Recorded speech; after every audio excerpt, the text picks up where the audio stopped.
TCU was obviously the biggest and best kind of surprise team of the year in 2022, making it all the way to the national title game out of the Big 12. But Texas Tech is a team, too, that kind of flew under the radar and had a surprisingly, I think, good season under first-year head coach Jerry Maguire. They went 8-5. They won their last 4 games of the year. They beat Texas in the regular season, and I know Texas ended up being a 5-loss team or something like that, but it's always a big deal for Texas Tech to beat Texas. Went on to a bowl game, the Texas Bowl, where they beat a decent Ole Miss team, finishing at 8-5 under first-year head coach Jerry Maguire. Can the Red Raiders take a step forward in year 2? We usually see a little bit of a jump in year 2 with coaching staffs. We'll see if that happens for Texas Tech. We're going to talk about it today, where we give you a preview and a prediction for the Texas Tech Red Raiders. Let's go. Yeah, good morning, that is Uncle Lou here. Yeah, that's right, it's me, Uncle Lou, live on LouTube for you. Thanks for watching, I really appreciate it also, and too, in addition to that as well, hey, make sure you subscribe to this channel if you're not already. I post college football videos almost every single day of the year, and believe it or not, some of them are even watchable. I don't know about this one. You can let me know in the comments down below at the end of the video what you thought about this one. We got a bunch of live shows we do during the week, too, call-in shows every Tuesday and Thursday night where we talk college football. And, of course, with the season coming up just 6 days away from week 0, a ton of game streams every single Saturday this season.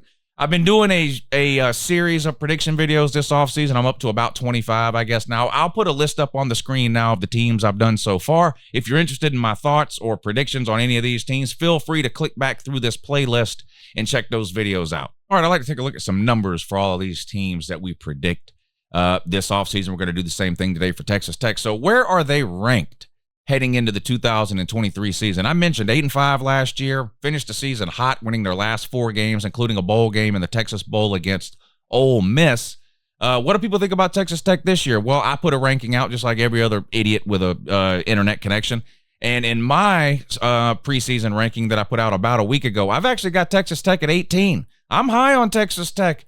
I think they could be one of the surprise teams again this year in 2023 and take a step forward over what they did last year. Them and Oregon State, kind of surprisingly or kind of quietly had good seasons last year.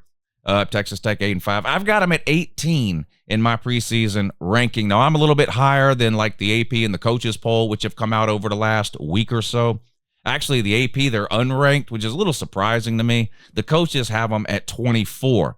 How many wins is Texas Tech expected to get in 2023? This is a Vegas betting number, so you can either bet over this number or under this number based on how many games you think Texas Tech is going to win. This is a regular season bet, so a 12-game bet here. But the expected win total for Texas Tech, 7.5. I know you can't win 7.5 games. Again, this is a betting number, so if you're high on Texas Tech and you could bet over 7.5, and if they win any amount of games in the regular season, 8 or more, you win this 7.5 over bet. If they win less than 7.5, or you think they're going to win less than 7.5, you can bet the under. If they go 7-5, you win. 6-6, 5-7, you get it. So the expected win total for Texas Tech, 7.5. What about Heisman contenders? Taylor Shuck, the quarterback, pretty good year.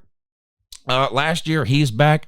Now, sort of a long shot, not going to lie. His odds are currently at plus 15,000. And that puts him in the same category with players like Shedeur Sanders at Colorado and Will Rogers at Mississippi State. What about winning the Big 12 in 2023? I think Texas Tech has a shot to win the Big 12. Texas is everyone's favorite sort of heading into the season. We'll see if they can live up to the hype. Texas, of course, has not won the Big 12 since 2009. You got Oklahoma kind of sitting there, who had a bad season last year, but another team that's in the second year of a new coaching staff and expected to take a step forward. TCU, of course, who won or did not win the conference last year, but played for the conference title. And then Kansas State. Texas Tech actually has the 4th best odds to win the Big 12 in 2023 at plus 1,000. Puts them just behind Kansas State, Oklahoma, and Texas, who is the favorite, and just ahead of TCU. National title, if you really want to take a shot here and maybe light a $100 bill on fire, you can bet Texas Tech to win the national title in 2023. The odds here, plus 20,000. If you're not familiar with sports gambling and how it works, what this means is if you bet $100 on Texas Tech to win the national title, and they actually win it, your $100 earns you $20. grand. That's the same odds as teams like Minnesota, Mississippi State, Baylor, and Nebraska. So just to give you an idea of sort of where the betting public feels that Texas Tech fits in sort of the grand scheme of things in terms of winning a national title. All right, let's take a look at the offense and defense, see what Texas Tech has coming back, what they've added, and what their team might look like in 2023. Again, year 2 under Jerry Maguire. And they return a total of 14 starters, 8 on offense, 6 on defense. Defense especially, though, they played a lot of players last year. So even though only technically 6 starters back on defense, they returned a lot of players with experience over there. But we'll start on the offensive side of the ball. Of course, we already mentioned quarterback Tyler Shuck. A good year last year. Texas Tech second best in the Big 12 last year. Offense. Second best offense in the Big 12 last year. 4th in scoring. If I had to pinpoint an area of improvement for Texas Tech, maybe the offensive line. They've got some pieces coming back there, and obviously quarterback, wide receiver. But I feel like at the offensive line, if there was like one position group on the offense that you want to sort of see take a step forward, it would be that offensive line. And Joey Maguire and this offensive staff is extremely aggressive. They went for it last year on 4th down 52 times. That's just almost 4 times a game. That is 4 times a game. 4 times a game going for it on 4th down. So a very aggressive offense. Paid off for them last year, though. Like I mentioned, 4th in scoring and led the Big 12 in total offense. Over on the defensive side of the ball, 6 starters are back.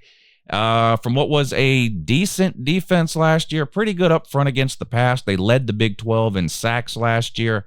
9th best red zone defense in the country. So pretty good in the red zone, pretty good at pressuring the quarterback, but they need to improve in just about every other area. They've got 2 fifth-year seniors coming back along the defensive line. That's good. The bad news, of course, they lose Tyree Wilson, their edge rusher from last year, who sort of did it all for them, ended up being a first-round pick in the NFL draft. And I mention this a lot of times when I talk about teams who recruit in the same range as a Texas Tech.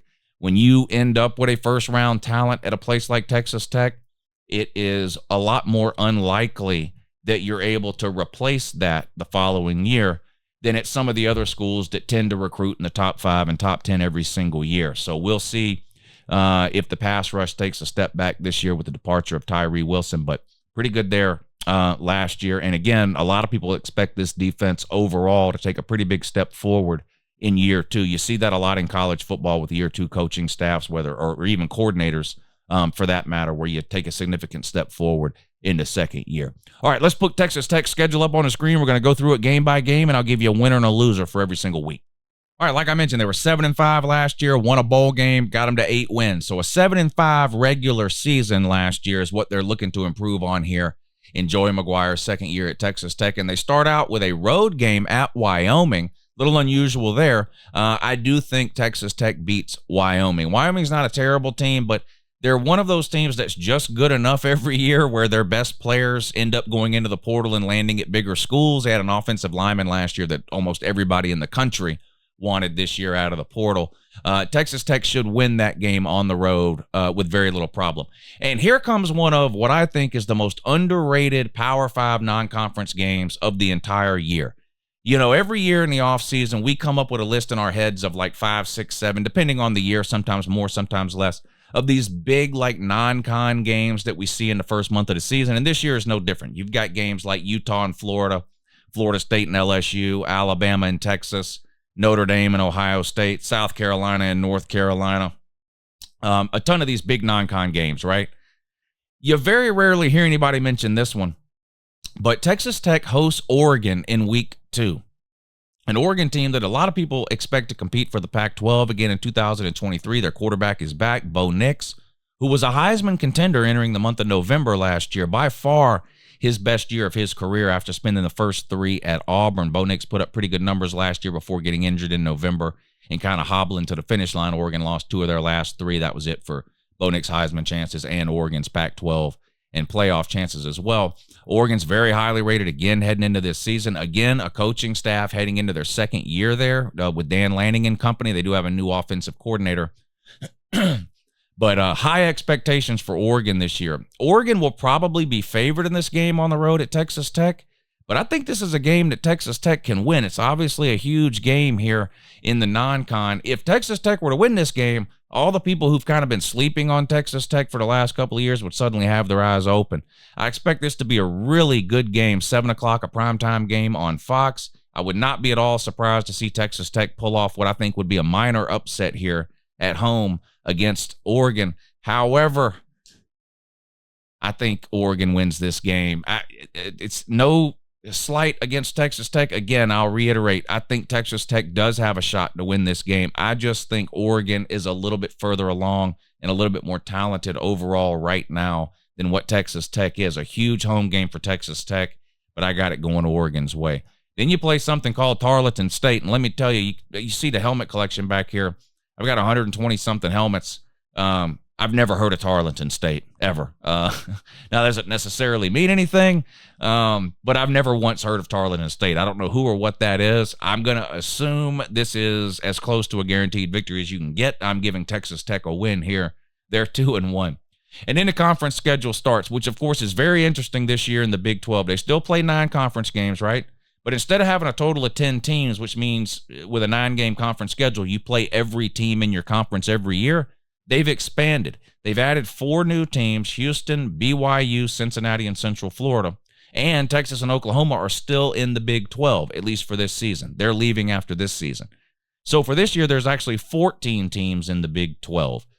Texas and Oklahoma are leaving next year. So for a while, we've thought there were going to be 12 teams in the Big 12 next year. But now the Big 12 has actually added 4 teams from the Pac-12. So they're going to go up to 16 next year. Very confusing couple of years in the Big 12. But the bottom line is, in terms of scheduling, you used to not really have to pay that much of attention to Big 12 conference schedules because you knew every team played every other team. So other than where you played a game in terms of home or away, everybody in the conference played the exact same conference schedule. That's not the case going forward for the Big 12 this year and going forward. They're going to have too many teams to do the round-robin thing they've been doing. So you're really going to have to look at each team's individual schedule, because it's extremely possible in these 14, 16, 18-team leagues, however big we get, that a 9-3 or 8-4 team could actually be a better team than a 10-2 team, right? Depending on the schedule. For example, if there was a team in the Big 12 that had to play Texas and Oklahoma both on the road, and then TCU and Kansas State at home, and then Texas Tech on the road, like those are the 5 best teams in the Big 12, 3 of them on the road. If you had another team in the Big 12 who maybe only played 2 of those 5 teams and they were both home games, and that's clearly an easier schedule, right? The team with the worst record could end up actually being a better team than the team with a better record. So you got to really pay attention to these schedules going forward in the Big 12. You start out on the road at West Virginia, and they might be not just the worst team in the Big 12, but the worst team in the Power 5. They're going to be, I have a feeling, a really, really rough time in 2023.